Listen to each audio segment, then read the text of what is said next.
doing good. It's Sunday after our final official pre-season game of this summer, because we are playing Lille again today at 2 o'clock behind closed doors. I think it's going to give an opportunity for some of the players to feature that weren't able to yesterday. I'm going to talk about that. Got a little bit of transfer stuff. I've got another video come up later, so I'm going to come to us all in a minute. If you're new to the channel, do subscribe. We are now. Hang on, I'll tell you what. I'm going to look it up myself. I'm going to do it right now. Let's look at it now, shall we? How far are we off? I want to get to 15,000 before we play Sunderland. That's the aim. We're at 14,938. So what's that? What's the maths? That's 62. Is that right? 62? 62. Be one of the 62. You could be one of those 62. That's all we need. 62 more subscribers, and we've done it. Generally, we've had 504 new subscribers in the last 28 days. It's really good. It's good for our channel. Really pleased. So thank you so much for supporting us. Really do appreciate it. So yeah, but if you're not a subscriber, go and check it out. It just takes 2 seconds. Really appreciate it. Also, hit the like button. Let's get over 500 likes this video. That'd be fabulous. So I want to talk about, of course, the match yesterday. I was going to do a review yesterday evening, but just didn't get around to it. It was just too much going on indoors, so I had to park it till today. Which gave me an opportunity actually to watch the game over again, which I quite liked. Certain things I liked, certain things I didn't. So we're going to talk about that in a minute. So I'm going to do that now, talk about the game, and also I've got a little bit of transfer stuff.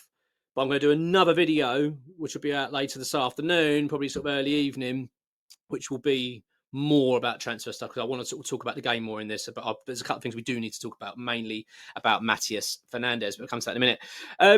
Let's talk about yesterday. So it was, for me, very much, I think most people will agree with this, I think it was a game of two halves, that one. It really felt that way. The first half, for me, epitomised us from last season. Too timid, too nervous, playing safe, not being daring enough. I felt that Lille, to their credit, Lille were a good team. Lille, I actually thought Lille all played pretty well, especially the first half. I thought they were quite difficult. They played a high press. I thought we just struggled to deal with it. And when I say struggle to deal with it, it wasn't as if they were peppering our goal and it was, we were hanging on for dear life. It wasn't like that. I always felt we weren't. It wasn't like we weren't in control of any of the game at all. It's just the fact that when we did have possession, it was like we wanted to keep playing the safe option. The players out there just didn't have that encouragement, that belief to go, do you know what, let's make something happen. I felt like there was just this constant pass it sideways, where it's nice and simple, playing the simple ball all the time, which, as West Ham fans, we've become so accustomed to that, haven't we, the last few seasons, where we just seem to have we give far too much respect to the opposition, and we don't take the game to them and say, well, actually, let's make them worry about us. It's like we're always it's always us worrying about the opposition. We're on the back foot. I felt that was the case in that first half against Lille. I just felt it was a nervy looking team, and it was. I've got to be honest, but really disappointing, because I was really went into that game thinking this is going to be our sort of showcase of how well we're looking for the season ahead. So when I saw a start like that, I thought, this is just basically what we've been so used to. I don't want to keep reverting back to that. I think there's a few factors at play for it, though, and I think it's fair. I didn't really take it into consideration until after the game when Graham Potter did his interview, and I think he was right. He said that as well. He said, you've got to bear in mind the players have actually been travelling a fair amount. He said quite a lot. He said we've been obviously flying back and forth to America, but also while they were in the States, they were flying around. He says, I think actually you could sense that a little bit. We looked a little bit tired, a little bit jaded. Weren't quite at it the first half, which was a shame. I was disappointed with that. As I say, it did feel like it was a... My watch is telling me again. I'm going to take my watch off. I think there's something wrong with my watch. Every time I do a video, it's just telling me off. Basically, like everyone watching this video, that's what it's turned into. It's newest. It's a subscriber. 61 now, wherever it is, 63, whatever we need.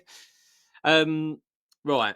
Yeah, so I was a bit disappointed. I've got to be honest. It wasn't what I was expecting to see. I was expecting a bit more bravery from us and to take the game to them and get bums off seats a little bit. But that wasn't the case. First half, it certainly was not the case. However, I did think that changed. But I wanted to talk about their goal. They scored a fabulous goal, really good. Olivier Giroud, bloody hell, he is a player, isn't he, Giroud? That, like, despite his age, he's still got that class about him. He's still a top striker. Do you know what I mean? If he came to us, I'd be still thrilled with him, even at his age. Do you know what I mean? Like, on paper, you go, really? But you watch him play and you think, God, he's still got it. He's still a sublime player. Reminds me a little bit of Teddy Sheringham, that kind of player. You know, just always looks the same. Physique looks really well. You know what I mean? He's a good-looking bloke. Always just looks like really, yeah. Whatever he's doing, this fella, he's got it right. You know, I'd like to find out what his secret is. But yeah, he's yeah, sublime goal. It goes over the top. West Ham were just totally. It's hard to work out where the fault lies here. I thought there was 3 players at fault. First of all, you had the back line. You had Tadibo and Kilman, which basically weren't aware of who was behind it. They weren't aware that Giroud was there. That was what I thought. They turned around and looked surprised that he was in that position, which was really frustrating to see. And then, of course, you had him being played onside, because when the ball went over the top, it looked like he should have been offside. But then you saw Wan-Bissaka, who just totally. It looks well. I can only understand because the way the angle was, you couldn't quite see where he was. But it looks like he's been pulled out of line from the defensive line, and he's played him on. So it was all in all, it was just a total cock up from our defence. But I won't take away from the goal. I mean, Giroud literally brings the ball down, chests it up, and then does this sort of overhead kick into the top corner. It was stunning. Really was a stunning goal. But yeah, so credit to them because it was a good goal.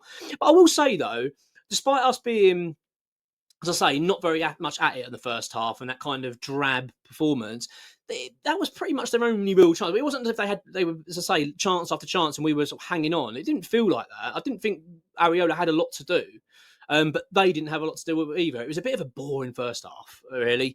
So I've got to be honest, at that half-time mark, I was feeling a bit worried. You know, you go into a new season, you think, oh, come on, like, this is not what we need. We've just seen some encouraging performances at times in the States, and you thought, come on, we need to up our game here and show that actually we're looking at a good team. And I will say, I thought the second half was that. It was so much better. Straight from the off. We had this, we upped the tempo. We were passing the ball far more crisper. It was quicker, one touch, we were moving. It was almost like Graham Potter had encouraged them, saying, just go and play, enjoy your football. And look, that's what it's about, isn't it? Like, it's all well and good having this kind of strategy of not wanting to lose games, and I've got no problem with that. At the end of the day, it's still a serious business. You can't go out on the pitch and just go gung ho and you know, have no kind of plan in terms of how you're going to shape and be defensive and you know, contain your position and things like that. But it's also like that part of it is this is still football. Do you know what I mean? We need to see that. We talk about the West Ham way. And you think, well, that's what we want to see. You've got to get bums off seat. You've got to be daring. You've got to be open to taking that risk. The risk is what, you know, you've got to do to get the reward. And I think at times we've lost that a little bit at West Ham. We've been far too cautious and just thinking, well, just don't concede. Just don't concede. We don't want to give the ball away. Which you think, yeah, okay, but yeah, you can also just take some risk. And I felt in the second half, we saw that. It's like the shackles came off a little bit, and the players thought, right, let's actually just take the game to them now. And it was so much better. It really was. I was really, really pleased. There was a chance for Fulkrug in the second half of a header, and I think it was a good save from the keeper, if I remember rightly. But the build up to it was absolutely like that. I watched that, and I've watched it back a few times, and I thought, this is West Ham. Like, that is what we want to see more of. Like this, it was stunning. Like, it was top draw, Premier League level, pass and move. We were just pinging the ball around lovely. We all looked like all the players knew what they were doing, and it was great to watch. It was such a lovely build up. I don't know how many passes it was. It must have been in the region of about 30, something like that. It was just really lovely, really nice one touch player. I really enjoyed watching it, and it's a shame we couldn't cap it off of a goal. But Fulkrug was really good. I thought he had still looks very dangerous, which was good. And then we got the equaliser late on in the game, which was sort of JARROD Bowen made, really worked really hard. Didn't, you know, he's like Bowen, and he just doesn't give up. He wins the ball on the right hand side and sort of cuts it into and lays the ball off into Souček, who just cuts it back to Fulkrug, who tucks it in. It was deserved. I've got to be honest. I thought we deserved to win that game. I genuinely, although we were, as I say, a bit flat the first half and it didn't quite get going. And I would say certainly Lille were the better team then. I thought we were so much better the second half that I actually thought it kind of, on the balance of everything, I think we deserved to win it. I thought we were good. So we got our equaliser, and let's be honest, it was deserved. I actually thought we deserved to win the game at that point. We missed so many chances, and we could have won it. But yeah, we got the goal. It took us through the penalties, and then it was brilliant. I was so pleased, and pleased for Areola. I've got to be honest. Saving he took us into sudden death, and then he won.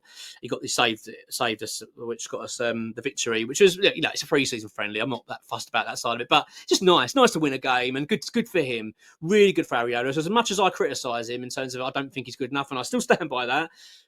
Regardless of how he performed yesterday, because I still think in the game he wasn't that great, but that's no discredit to him, because he's a decent goalkeeper. It's just, for me, he's not a number one. But I like the fact he had that moment, especially the fact that we had Hermansen come on the pitch first of all, because at the end of the day, he knows his time's numbered now. He will know, like we've just brought our new number one in. He knows that his spot's gone. And we know for a fact, we've seen it previously with Areola, he doesn't want to be a number two goalkeeper. So I feel like his days at West Ham are now numbered. Could well be with up. He may well go this summer. I doubt it, but I imagine he'll be a January end of season. He'll be off. So yeah. Before I get into the news and stuff, I'll quickly.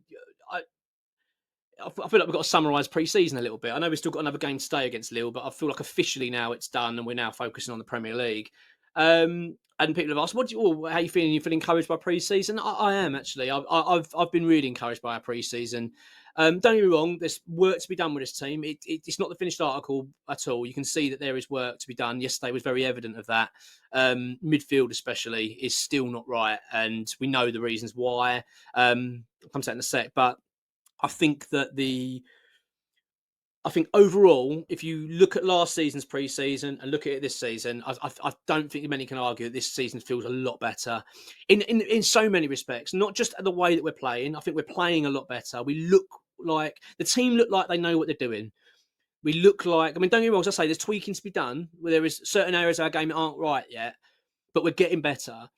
And the players look like they understand their roles and responsibilities. Also, the team look happy. You know what I mean? There's a camaraderie about the team at the moment. There's a togetherness about them, and I'm really liking that. I think we're starting to see something at West Ham. I really do. I think we're starting to see Graham Potter's project at West Ham starting to take shape. It feels like we're starting to see his team now and how he wants to play, and I'm encouraged by it. As I say, there was that second half. I thought there was some moments in that game we played really, really good football, like top draw.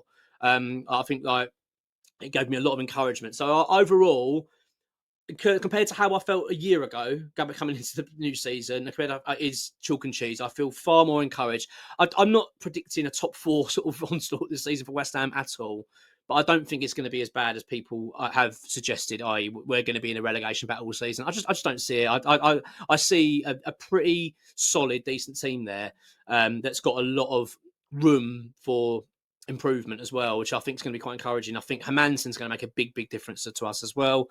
And then, of course, we're on to the midfield. So I want to talk about quick. I'm going to do a transfer update later. I'm going to do another video on the transfer stuff because it's already 12 minutes into this video. So I want to wrap this up, and then I'll come out a bit later to talk about transfer stuff. But I do want to talk about a couple of things. Mateus Fernandes being one. First of all, Idrissa Gueye from Metz, the one we've been linked with, the striker, young striker. I don't believe it's true. Coming from ExWHUEmployee, it isn't a position we're looking at the moment. There's a lot of talk online, hasn't there? Been a lot of accounts suggesting West Ham are in advanced talks, a deal's nearly done. I've not. People have asked me quite a bit on it, like, why aren't you talking about that? Because I haven't heard anything. So if I don't really hear anything from X, I don't mind talking about stuff that's been reported online and stuff. But we know, like, when it's, I struggle sometimes with these transfer windows because I do think you get a lot of accounts that do the whole, it's agreed, it's all done, and it's just not, you know what I mean? So I don't try to get too caught up in it. So until we hear it from X, then I believe it.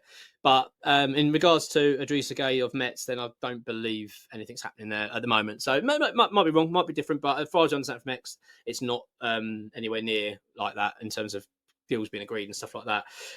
Mateus Fernandes, though, however, it feels now West Ham are going to ramp that up. I think we're going to go and do everything we can to get him. He was on the bench yesterday for Southampton. He did come on. We understand it. The reason he was on the bench and didn't feature predominantly from the start was because of West Ham's interest, plus others. But West Ham, it appears West Ham, I think, we're the front runners for him.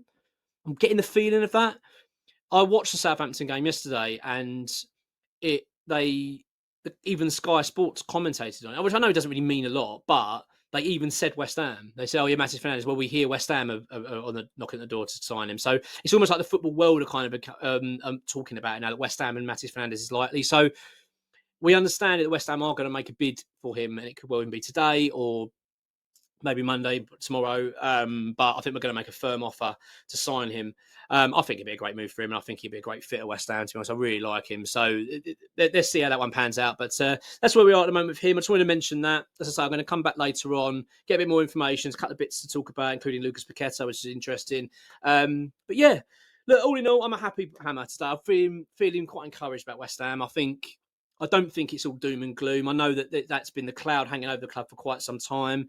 And there will still be people that feel that way. And I get it. There'll be people that will no doubt comment on this video and say, no, I'm not encouraged at all. It's going to be crap and we're going to be down the bottom. You're entitled to your opinion. Everyone's entitled to their opinions. I've not felt that at all for West Ham, to be honest, all summer. I was quite encouraged by things that I've seen last season, although it wasn't perfect. I still felt there were signs of encouragement. I felt that throughout pre-season. I think there's a lot to be encouraged about. There's still work to be done. We're far from perfect. I'm not suggesting that, wow, look at us with a finished article. We're not. But I think all in all, this has been a good pre-season for West Ham. It's felt very positive, and it's been a while since I felt that way going into a new season. To be honest, I haven't usually feel this kind of encouraged about West Ham, so that's good. I hope that I'm not egg in my face at the end of it. But let's see how we get on. Enjoy your Sunday. I'll be up a bit later on with another video, so catch that. I'll probably be out about 4 o'clock, something like that. 4 o'clock, I'll put it up for. Talk about the transfer stuff. But look, enjoy the rest of your day. Enjoy the football. And yeah, Community Shield today, isn't it? So I'm loving having football back. It's fabulous. Anyway, take care and come on your irons.